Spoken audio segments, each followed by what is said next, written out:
ఓం నారాయణ ఆది నారాయణ. ఓం నారాయణ ఆది నారాయణ ఛానల్ను ఆదరిస్తున్న గురు బంధువులకు స్వాగతం, సుస్వాగతం.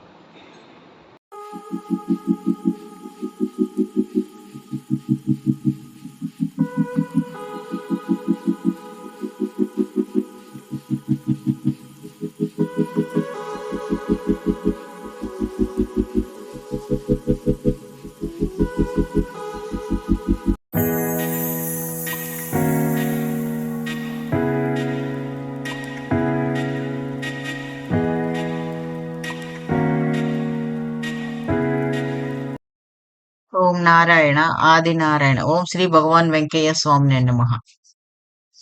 ఆశ్రిత జనరక్షకుడు, దీనజన బాంధవుడు, అవధూత శ్రీ భగవాన్ వెంకయ్య స్వామి వారి పాద పద్మములకు నా ప్రణామము. సమస్త సగుణ రూప నిర్గుణ రూప గురుదేవుల పాద పద్మములకు నా నమస్సుమాంజలి.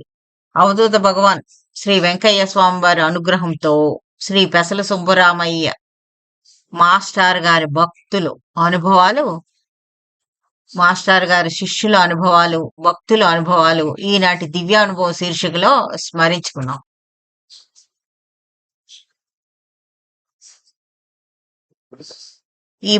ఇతని పేరు వేణుగోపాల్ గారు. వీరు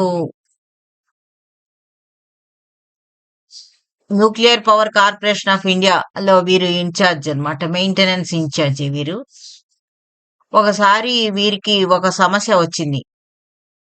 అదేంటంటే వర్కర్స్, అతను అండర్ లో వర్క్ చేస్తున్న వర్కర్స్ మధ్య కోఆర్డినేషన్ లేకుండా గొడవలు వస్తూ ఉండేవి, పని అవుతూ ఉండేది కాదు. అతనికి ఈ ప్రాబ్లం సాల్వ్ చేయటము గురించి ఒకసారి వీరు పెసల సుబ్రహ్మణ్య మాస్టర్ గారికి విన్నవించారు. ఇలా వర్కర్స్ మధ్య కోఆర్డినేషన్ లేదు, ప్రాబ్లమ్స్ సమస్య వస్తున్నాయి, వారు పని సరిగ్గా కుదరటం లేదు అని సార్కి వీరు విన్నవించారు. అప్పుడు సార్ వీరికి ఒక సూచన చేశారు. ఆ సూచనతో అన్ని ఇబ్బందులు తొలగిపోయాయి, పని సామర్థ్యం కూడా పెరిగింది. ఆ సూచన ఏమిటంటే, వర్కర్స్ ఎప్పుడైనా పని చేయవచ్చు, టైం ఫ్రేమ్ అనేది లేదు, కానీ సేమ్ టైం వచ్చిన కస్టమర్స్ కి మాత్రం ఏమాత్రం ఇబ్బంది కలగకుండా చూసుకోమని చెప్పమన్నారు. అది కాకుండా విత్ ఇన్ ద స్టిప్యులేటెడ్ టైంలో చేసిన వాళ్ళకి అంటే అన్ని ఫెసిలిటీస్ ఇవ్వమని చెప్పారు. లీవ్స్ తీసుకోవటం, తర్వాత వాళ్ళకి కావాల్సిన ప్రమోషన్స్, ఇంక్రిమెంట్స్ వచ్చేటట్టు చూడమన్నారు. తర్వాత సేవాభావం ఉన్న ఒక 2-3 వర్కర్స్ ని వీరి దగ్గర ఉంచుకొని, అంటే వీరికి ఎక్కడి నుంచి ఏమైనా కంప్లైంట్ వస్తే, క్లయింట్స్ దగ్గర నుంచి, కస్టమర్స్ దగ్గర నుంచి కంప్లైంట్ వస్తే వెంటనే ఆ కంప్లైంట్ రిజాల్వ్ చేసేటట్టు వారికి ఇన్స్ట్రక్షన్స్ ఇవ్వమన్నారు. వారికి ఇంక్రిమెంట్, ప్రమోషన్లు వచ్చేటట్టు సూచనను వేణుగోపాల్ సార్ చక్కగా పాటించారు. ధర్మసూక్ష్మం తెలుసుకొని శ్రీ సార్ వీరికి సూచన చెప్పారు. ధర్మసూక్ష్మం తెలిసి మీరు చెప్పిన సూచన అది వేణుగోపాల్ గారు ఆచరించారు. దాంతో వారు లబ్ధి పొందారు, కో వర్కర్స్ లబ్ధి పొందారు. తర్వాత వారి పని కూడా చక్కగా జరిగిపోయింది. ఈ విధంగా వారికి ఉన్న సమస్య శ్రీ పెసల సుబ్బరామయ్య సారు చేసిన సూచనతో తీరిపోయింది. సార్ చేసిన సూచన వల్ల వేణుగోపాల్ గారు లబ్ధి పొందారు, వారి కో వర్కర్స్ కూడా లబ్ధి పొందారు. ఆ సేమ్ టైం పని కూడా చక్కగా అయిపోయింది.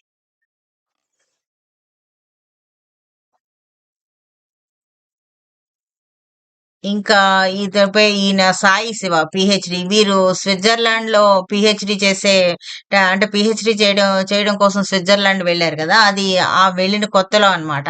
వీరు వెళ్ళిన కొత్తలో ఎక్కువగా నామస్మరణ చేస్తూ ఉండేవారు, ఎక్కువగా నామస్మరణ తీవ్రంగా చేస్తూ ఉండేవారు. అలా కొన్ని వారాలు అలా ఇంటికి వచ్చిన తర్వాత కూడా నామస్మరణ అలా చేస్తూ ఉండేవారు. అలా చేస్తూ ఉంటూ ఉన్నప్పుడు వీరికి ఇంటికి రాగానే మనసు అంతా ఏ ఆలోచన లేకుండా నిశ్చలంగా ఉండేది అనమాట. వీరికి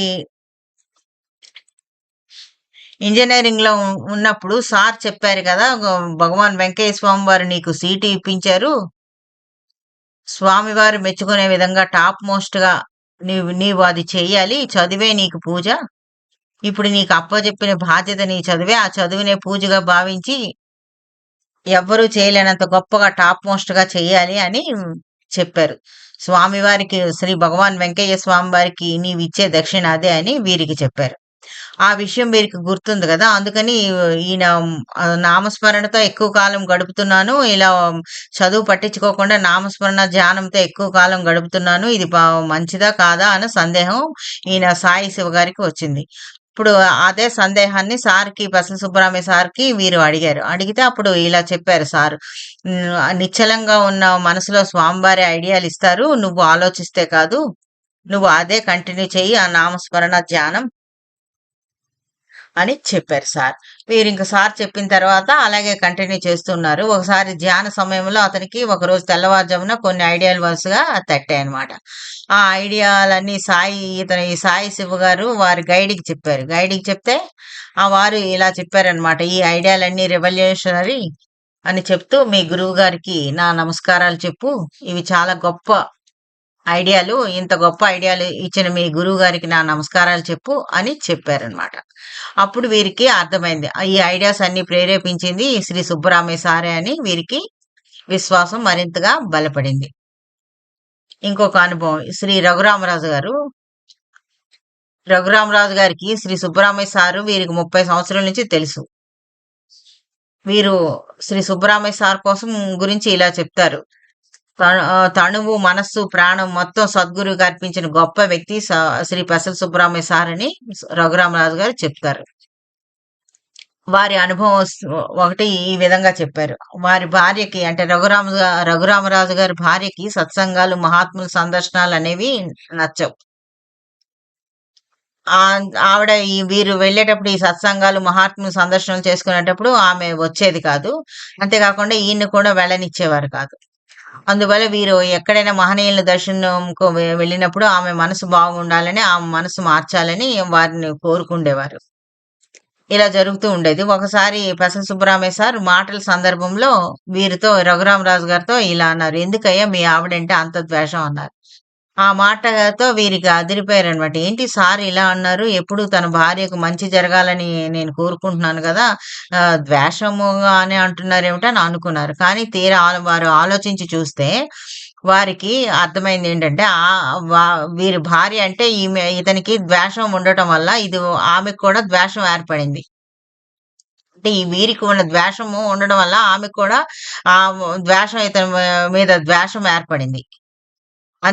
ఇప్పటికీ కూడా సబ్‌కాన్షియస్ మైండ్‌లో వీరికి వారి భార్య అంటే ద్వేషం ఉంది. ఆ ద్వేషం ఉండడం వలన వీరు ఎన్ని చేసే పూజలు, ఎన్ని పారాయణలు ఏవి చేసినా అవి సఫలం కావటం లేదు.